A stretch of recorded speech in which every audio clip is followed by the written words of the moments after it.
Nab संचलित NAB निवासी अंध कार्यशाळा येथे शैक्षणिक वर्ष 2025-26चा पहिला दिवस मोठ्या उत्साहात साजरा करण्यात आला। शाळेच्या नव्या पर्वाची सुरुवात विद्यार्थ्यांवर गुलाब पुष्पाचा वर्षाव करून व अंध कार्यशाळेचे अधीक्षक रामचंद्र कुलकर्णी सर यांच्या हस्ते पुष्पगुच्छ देऊन विद्यार्थ्यांचे स्वागत करण्यात आले। विद्यार्थ्यांच्या आनंदी चेहऱ्यांनी आणि प्रेरणादायी वातावरणात झाली।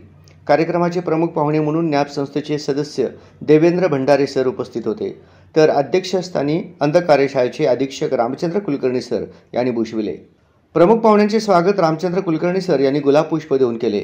या स्वागत समारंभात प्रमुख पाहुणे व अध्यक्ष यांच्या हस्ते विद्यार्थ्यांना गुलाब पुष्प देऊन मनपूर्वक स्वागत करण्यात आले।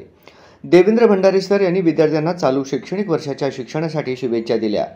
रामचंद्र कुलकर्णी सर यांनी आपल्या अध्यक्षीय भाषणामध्ये प्रथम विद्यार्थ्यांचे स्वागत केले व शिक्षण व व्यवसाय यासाठी भावी आयुष्यासाठी शुभेच्छा दिल्या। कार्यक्रमाचे सूत्रसंचालन रियाज मुल्ला सर यांनी केले, तर आभार आकांक्षा भंडारे मॅडम यांनी मानले। सदर स्वागतोत्सव कार्यक्रमासाठी संजय कलाल, श्रीनिवास समदुर्ले, शुभम वांद्रे, संदेश कांबळे, भागीरथी नाईकवाडे व अर्चना अंजनाळकर आदी कर्मचाऱ्यांची उपस्थिती होती।